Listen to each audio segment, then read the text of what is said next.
New for 2026 Season 1 in iRacing is the Porsche 992.2 Cup car, replacing the existing 992 that we've had on iRacing for the last few years.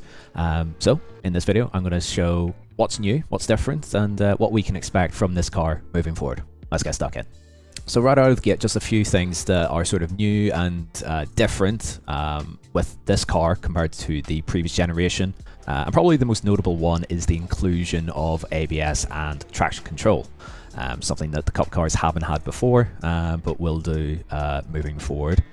Whether that will actually extend all the way into the Esports Super Cup, for example, remains to be seen.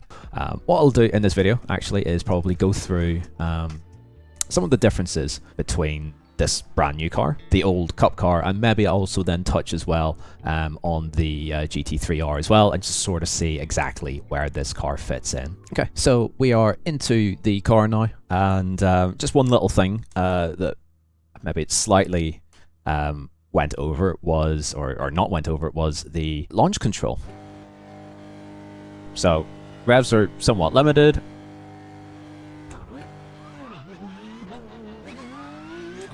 It's sort of just a max throttle, any sort of bite point I think will do. Okay, right, yeah, you will need to feed it out just a touch, but... we've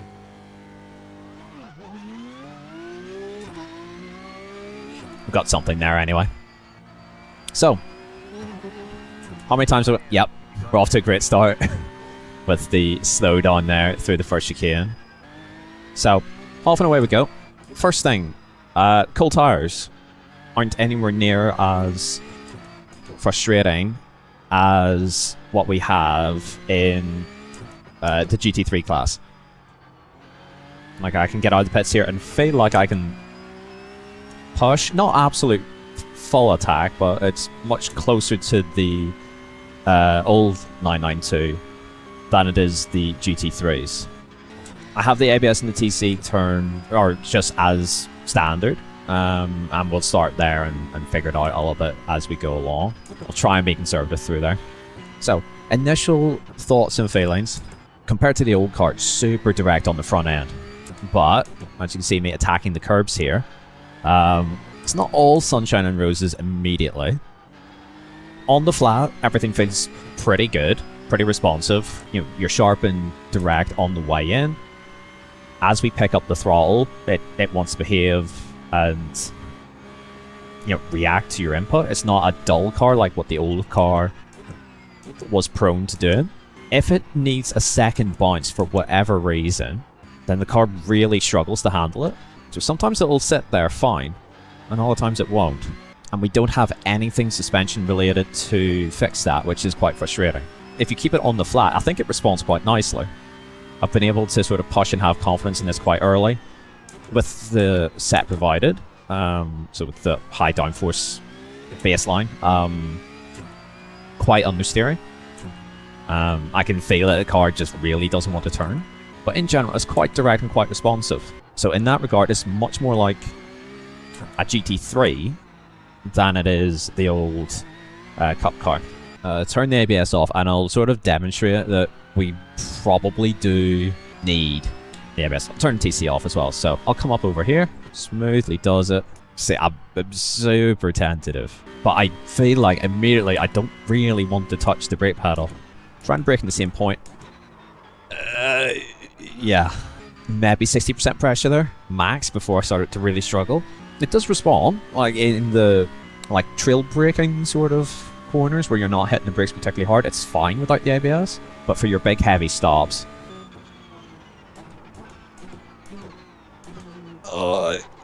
yeah, and around we go. So, and that's the brake bias at 48%, which is not massively far back, I think. Yeah, obviously not ideal to spin it, but I think this is much more in the realm of GT3 than the old Cup car, where under braking, yeah, your ABS is definitely going to be a help rather than a hindrance. So if I just set everything at 1, when I say everything, I mean the ABS and TC at 1. So that's just the most basic support, the most minimal support possible. We'll see how it feels from there. It probably doesn't need the TC. Yeah, you can see the lockup I had all the way in there. Like, you want in a car like this to attack the curbs. You feel like it should respond to it, but I don't trust it. And once it starts to let go,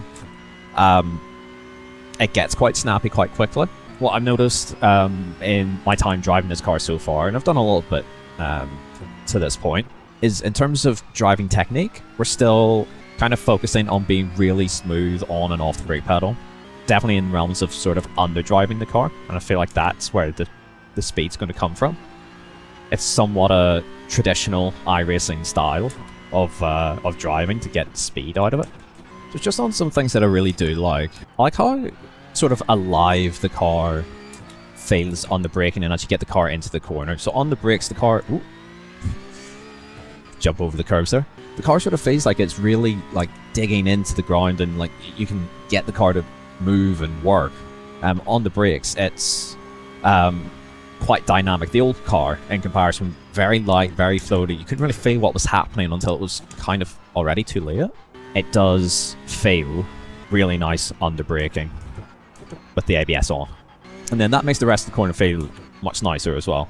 The change to the steering rack is great. So the fact that I'm looking at the apex corner and I just sort of suggest the car to go in and it goes.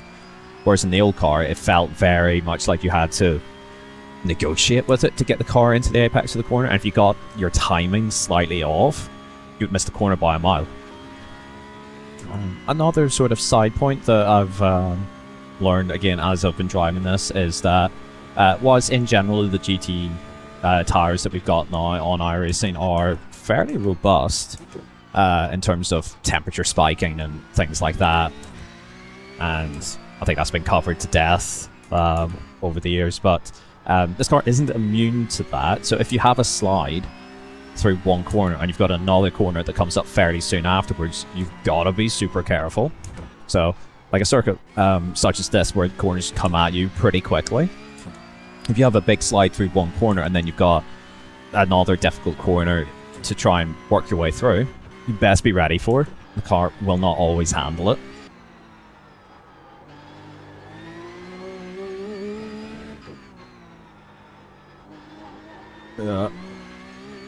There's a good example of the rears. If you have a mistake in one corner and then try and get through the next one, you just don't have the necessary rear grip to get through. Okay, so we're in the setup page, and yeah, one thing I want to check and see, because the one place that I'm having like a ton of understeer is through the quicker corners. There's not too many of them here at Adelaide, but you can sort of feel what's going on here. So we're one click off maximum in terms of the wing angle here, and it goes all the way down to -1, which is a long way back there. We'll not go all the way back there, but we'll try like 3, which is certainly on the lower downforce side of things. Actually, if I open up the low downforce sprint, what do we have on that? It's set at 4. Okay, cool. And then different bars, but I will just run the same bars and the same ABS and brake bias settings, and we'll see how that feels. Just to see if that makes like a notable difference. Okay, immediately I don't feel as stable or as planted on the way in, but it definitely wants to turn more. So that's positive. Is it undrivable? No. It's actually really not that bad initially. Let's see through here. We'll need a lift because we're in cold tires. Immediately though, that feels more responsive on the front end to me. Although we're carrying more speed and we have less downforce, so our stopping power is reduced. Temp buildup isn't like how it is in the GT3s where you're worried about stacking it on your outlap every time. I'm not super worried about that here. Okay, interesting. So halfway through the lap, and on low downforce, I'm up on what I've done before on the high downforce stuff. Interesting. So that's not taking too many laps for me to go quicker. But yeah, I think that's a reasonable sort of use case there. So obviously there's plenty of options there to play with and a direction that we can all go in. But at a track where you would think, oh, you'll just want to bolt on a ton of downforce. Yeah, maybe not. Maybe not. Fastest lap time there of a 1:18.5. I'm going to swap over to the old car actually and take a look at that and see how that fares up against this car. Okay, so we are now driving, as you can see on the top right, the 992.1. I have a little bit of experience in the car at least, but not around the circuit. We don't have an Adelaide setup for the car, so I went with Belle Isle. I think that's probably the closest circuit in terms of profile. So in terms of setup on that one as well, you know, it looks somewhat similar, although ride height's probably slightly different, but a lot of other things are more or less the same. Immediately, I can feel the difference between the two, in that it's not as responsive, not as pleasant on the brakes. Let me move that bias back a touch. I don't want front locking that early. So yeah, it's nice actually to go back to the thing that we're comparing against to see how the new car stacks up. So how are we through here? I'm just going to lift. Actually, not too bad. I think that's connected to the road, despite not having the ABS and TC. I have a complete lack of trust of this thing under braking. If you have the bias too far forward, you just lock the front. If you have too far rearward, just to get the rotation that you want from the car. Oh, yeah, there's no front end on this thing compared to the new car. And we're already deep on the brakes. So, braking performance in the new car is improved because I tried to brake at the same point there, and yeah, no chance we'll be getting stopped there. Can we take this curb though? Much nicer. Alrighty, can we even take this one? Oh, well, I can't get the nose end. We'll get there someday. So, yeah, a huge difference there in terms of curb handling. You would not want to touch that in the 992.2. But in this thing, yeah, go for it. And not that this car was perfect over the curbs either, but it wasn't bad. So much more docile over the big curbs, though. So the main differences that I find, just sort of comparing these two, is braking performance is significantly worse in the old car. Primarily, I think, because of the ABS. I think in terms of raw line pressure, it's probably not too dissimilar. But it was jarring to switch back to this thing. The old car is much more compliant over bumps and curbs. I mean, look at that. It's like a carpet in comparison. More mid-corner understeer from the old car. I feel like once you get it into corner, it did feel extremely numb, and that still remains the case here. That's so close to flat. Oh. Alright, no damage. From driving the new car, that probably would give you damage. Okay, and across the line, and that is about 2 seconds off pace. Quite a bit. So that makes me then think and wonder, how close is the new car to a Porsche GT3R? Maybe we'll cover that another time. Okay, so in conclusion, I quite like the car. I think there's some things that I wish were a little bit different, particularly how the car handles the second bounce off of a curb or a sizable bump. I've seen some videos online actually of a comparison between the old and new car through the final corner, so it's Sunset Bend at Sebring, and the car behavior is not very good through there. So hopefully it's something that iRacing want to address and sort of take a look at, because this still has to be fun and entertaining for people to drive, otherwise no one's going to drive it, right? I'm all for realism, but if the car is that uncomfortable over heavy bumps and curbs, then people aren't going to want to race this thing. In terms of overall balance, once I trimmed some of the rear wing out of it, the car felt actually really quite nice. I feel more connected to the road with whatever new tire that we have here. Even when I turned TC off, I felt a little bit more feeling for what the car was doing, and even when I turned the ABS off, I knew, okay, well, I'm in trouble well before I actually was. In terms of like skills ceiling, or who does this sort of like appeal to, for people who didn't like the Porsche Cup because they struggled with the car sort of tripoding quite a bit, you know, main struggles with just sort of getting the car into the corner.